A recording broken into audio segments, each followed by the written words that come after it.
Okay, I'm actually redoing your video because I could never get the other one to post in a functional manner that you could see. So we're going to do this in small sections, and then I'm going to post the small sections and see if we can make that work.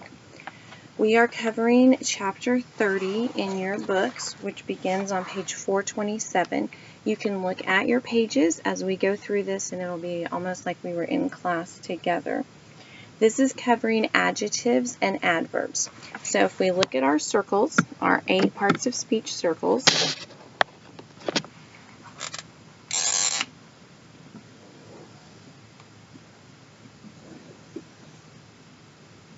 remember our main one has nouns and verbs. Pronouns are part of the nouns. And then our 2 other circles is right next to those main parts of speech are adjectives and adverbs. Okay, so today we're going to talk about adjectives and adverbs. And remember that the big things to remember about adjectives and adverbs is the words that they modify. Adjectives only modify nouns. Adverbs modify everything else. Adverbs modify verbs. Adverbs modify adjectives.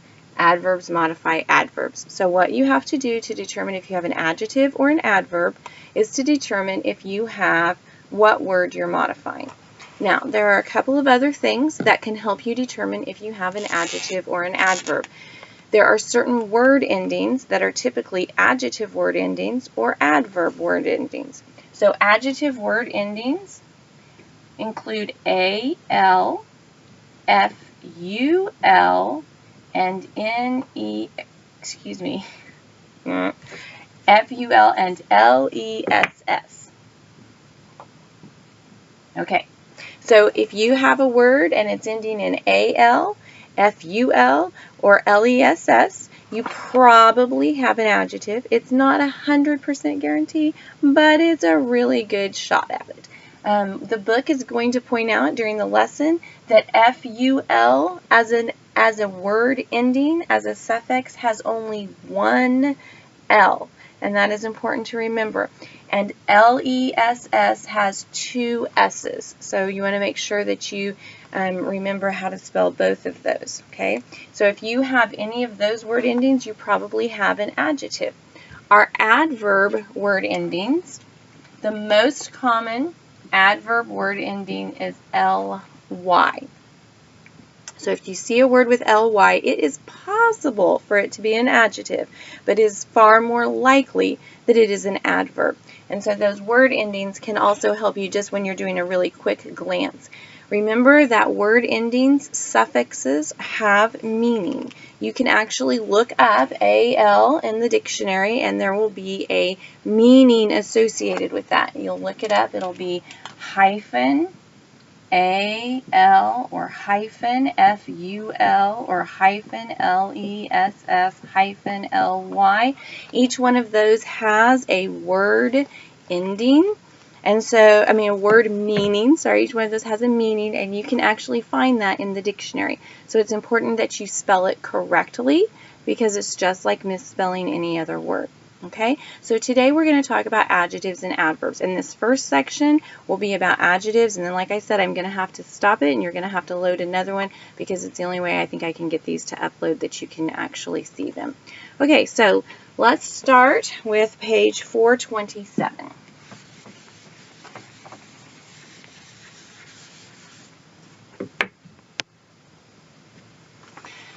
All right, the definition of an adjective is that it describes a noun. It tells you a noun or a pronoun, and it tells you that adjectives add information about how many, what kind, or which one, and that they appeal to the senses by describing how things look or smell or feel, taste, or sound. And so there are 2 sentences there at the bottom of page 427. The dynamic doctor is what kind of doctor? He's dynamic. Christian Barnard completed a complicated surgery. What kind of surgery? A complicated one. The nouns are right there with the adjective. Adjectives come before nouns almost always, there is an exception and we'll look at that in a minute, but almost always adjectives come immediately before the noun that they are modifying. And then it says he performed the first heart transplant operation in 1967. If you look at that, you notice that there are actually 3 adjectives for operation. It was the first operation, it was a heart operation, it was a transplant operation.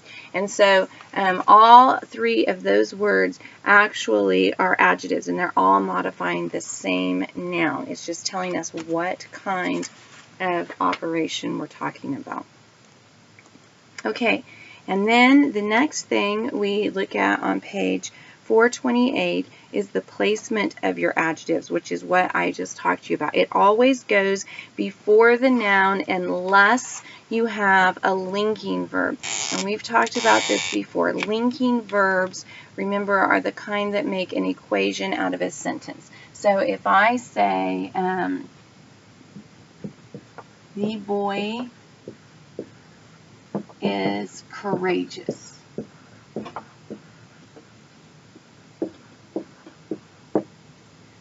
Courageous is an adjective, and it's modifying boy, okay? I could say the courageous boy, and then I could say that he did something. It's modifying boy, but it's behind the linking verb, okay? Here's my linking verb right there. These are the sentences that make equations, if you remember us talking about them. Boy equals courageous.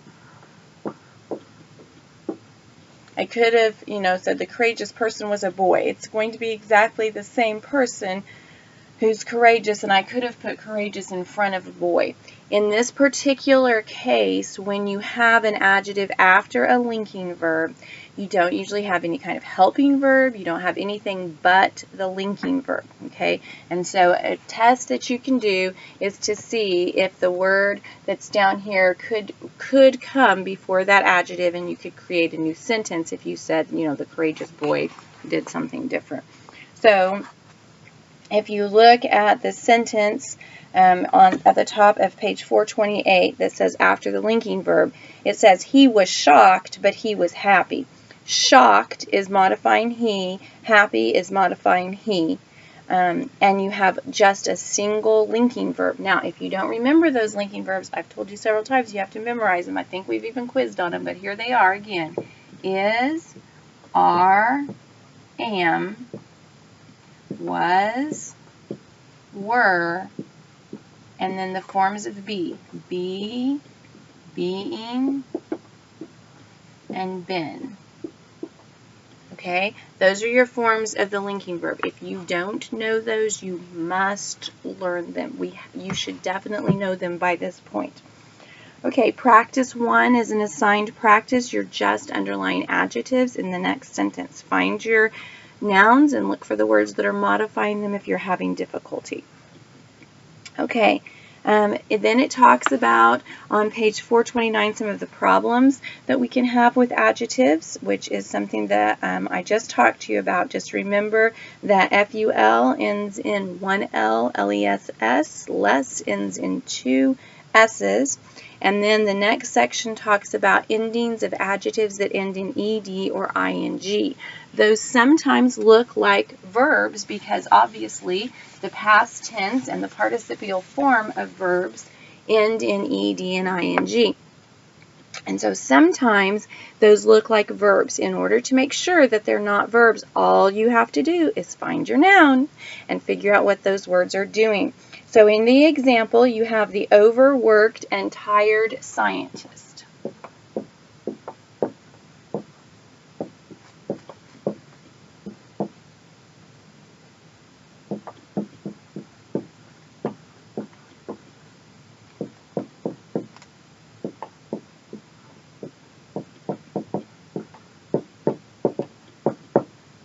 Okay, and then we have that he presented, or she, I guess it's a she, presented her findings.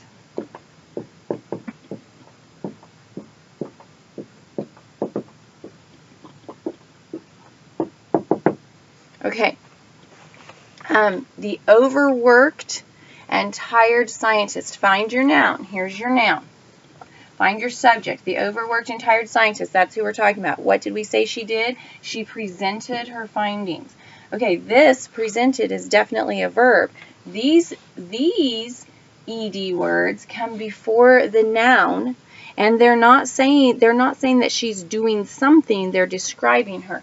So overworked and tired are adjectives modifying scientist. Okay?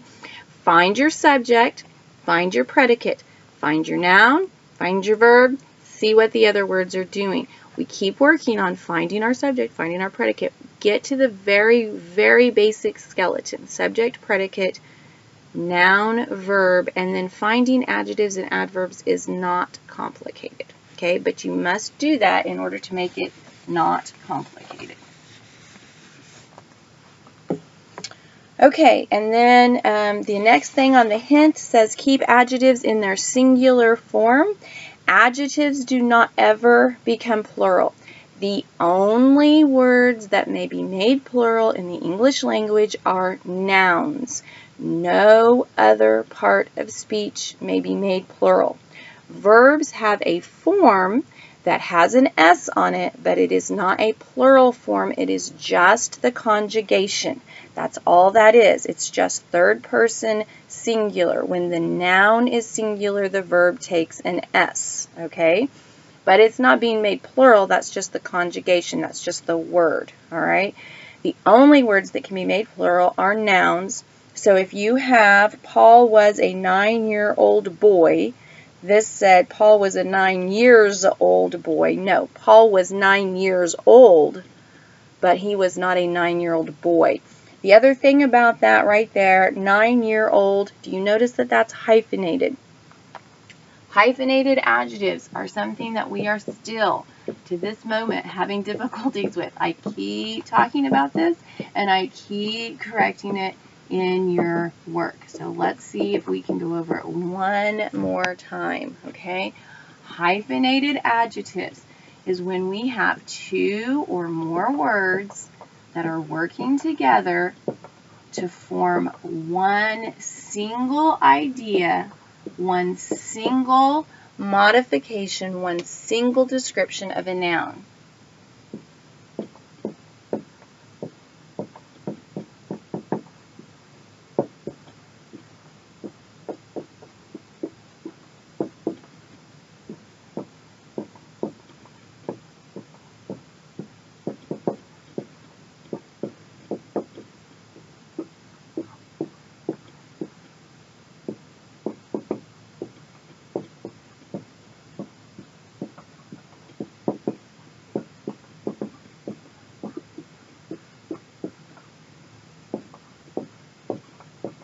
Okay, if you don't have that in your notes, you need to get it in your notes.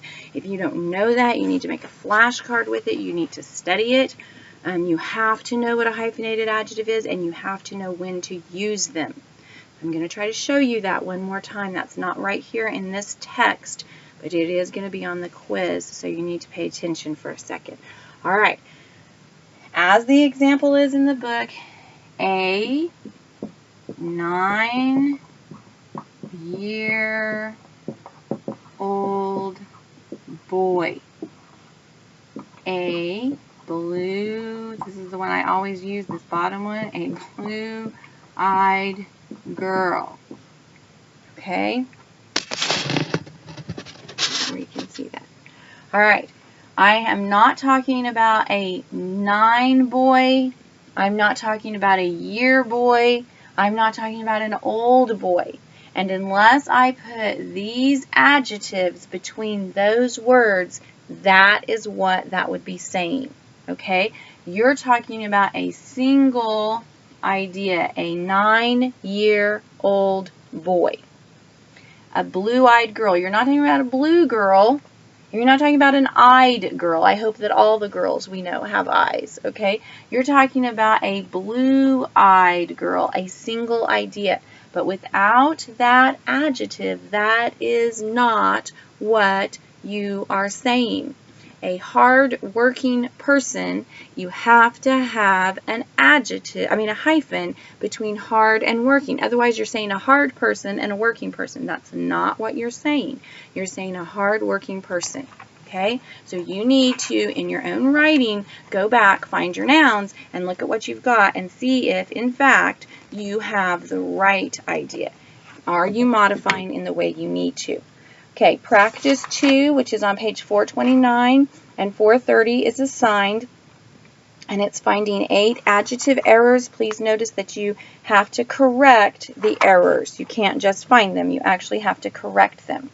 Okay, I'm going to stop here so that I can possibly get these to upload in smaller versions, and then we're going to go on to adverbs. So this is going to end, and then you're going to need to find the next video.